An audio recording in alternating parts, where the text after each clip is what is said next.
توحید کلمات طیبہ۔ حضرت انس رضی اللہ تعالیٰ عنہ سے روایت ہے کہ ان حضرت صلی اللہ علیہ وآلہ وسلم نے فرمایا، جس نے اللہ تعالیٰ کہا اور اس کے دل میں جو برابر بھلائی ایمان ہو تو وہ ایک دن ضرور دوزخ سے نکلے گا، اور جس نے لا الہ الا اللہ کہا اس کے دل میں گیہیوں برابر بھلائی ہو وہ ایک نہ ایک دن ضرور دوزخ سے نکلے گا، اور جس نے لا الہ الا اللہ کہا اور اس کے دل میں ذرے چیونٹی برابر بھلائی ہو وہ ایک نہ ایک دن ضرور دوزخ سے نکلے گا۔ حضرت ابو ہریرہ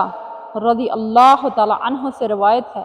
کہ ان حضرت صلی اللہ علیہ وآلہ وسلم سے میں نے سوال کیا، یا رسول اللہ، قیامت کے دن آپ صلی اللہ علیہ وآلہ وسلم کی شفاعت کا سب سے زیادہ کون مستحق ہوگا؟ کس کی قسمت میں یہ نعمت ہوگی؟ آپ صلی اللہ علیہ وآلہ وسلم نے فرمایا، ابو ہریرہ رضی اللہ تعالیٰ عنہ، میں جانتا تھا کہ تجھ سے پہلے کوئی یہ بات مجھ سے نہیں پوچھے گا، کیونکہ میں دیکھتا ہوں تجھے حدیث سننے کی کتنی حرص ہے۔ اب سن لے، سب سے زیادہ میری شفاعت کا نصیب ہونا اس شخص کے لیے ہوگا جس نے اپنے دل سے یا اپنے جی کے حلوق سے لا الہ الا اللہ کہا ہو۔ حضرت انس بن مالک رضی اللہ تعالیٰ عنہ سے روایت ہے کہ ایک مرتبہ حضرت معاذ رسول اللہ صلی اللہ علیہ وآلہ وسلم کے پیچھے سواری پر سوار تھے۔ آپ صلی اللہ علیہ وآلہ وسلم نے فرمایا، اے معاذ، انہوں نے عرض کیا، حاضر ہوں یا رسول اللہ۔ آپ صلی اللہ علیہ وآلہ وسلم نے فرمایا، اے معاذ، نے معاذ کو پکارا، پھر فرمایا، جو کوئی سچے دل سے یہ گواہی دے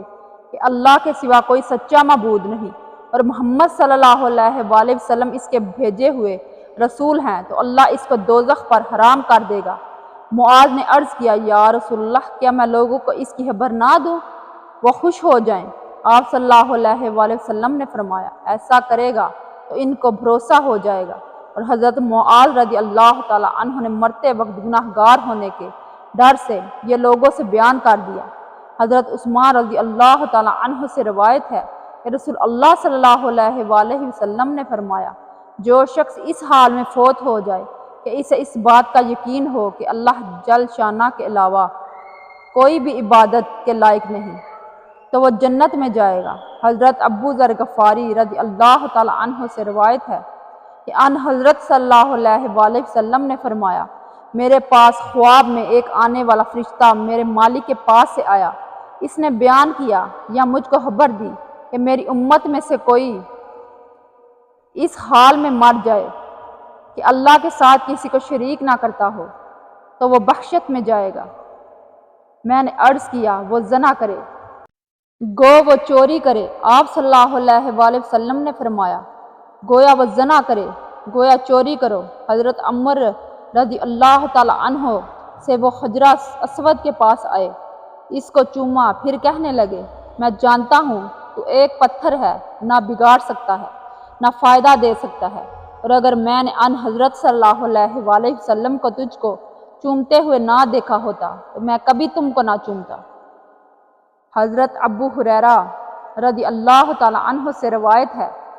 کہ رسول اللہ صلی اللہ علیہ وآلہ وسلم نے فرمایا، ایمان کے 70 سے کچھ اوپر شعبے ہیں، سب سے افضل شعبہ لا الہ الا اللہ، اللہ کے سوا کوئی معبود نہیں کا اقرار، سب سے کمزور شعبہ راستے سے ہڈی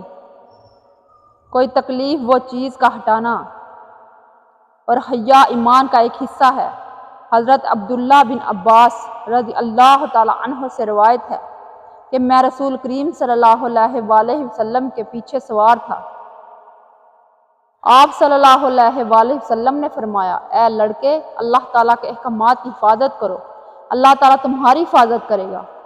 اللہ تعالیٰ کے حقوق کی حفاظت کرو تو اللہ تعالیٰ کو اپنے سامنے پاؤ گے، اور جب تم سوال کا ارادہ کرو تو اللہ تعالیٰ سے سوال کرو، اور تم نے مدد طلب کرنی ہو تو اللہ تعالیٰ سے مدد طلب کرو، اور یقین کرو کہ بالفرض تمام مخلوق اگر تمہیں کچھ فائدہ پہنچانے کے لیے جمع ہو جائے تو تمہیں صرف اس قدر ہی فائدہ پہنچا سکتی ہے جس قدر اللہ تعالیٰ نے تمہارے مقدر میں لکھ دیا ہے، اور اگر تمام مخلوق تمہیں کچھ تکلیف دینے کے لیے جمع ہو جائے تو تمہیں صرف اس قدر تکلیف دے سکتی ہے جس قدر اللہ تعالیٰ نے تمہارے بارے میں لکھ دی ہے۔ قلم اٹھا دیے گئے ہیں، احکامات تحریر ہونے سے رک گئے ہیں، اور صحیفوں کی سیاہی خشک ہو چکی ہے۔ حضرت عوف بن ملک رضی اللہ تعالیٰ عنہ سے روایت ہے کہ رسول کریم صلی اللہ علیہ وآلہ وسلم نے فرمایا، میرے رب کی جانب سے میرے پاس فرشتہ آیا، اس نے مجھے اللہ تعالیٰ کی طرف سے دو باتوں میں سے ایک بات چن لینے کا اختیار دیا کہ یا تو میری آدھی امت جنت میں داخل ہو جائے یا پوری امت کے لیے شفاعت کا حق مجھے حاصل ہو جائے۔ پس میں نے شفاعت کو پسند کیا، اور شفاعت ان لوگوں کے لیے ہے جو اس حال میں فوت ہوں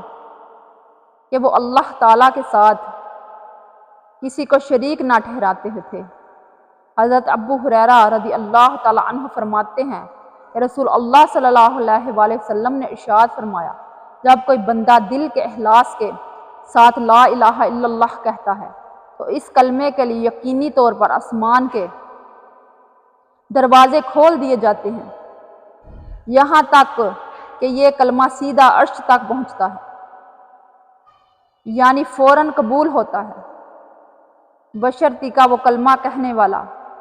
کبیرہ گناہوں سے بچتا ہو۔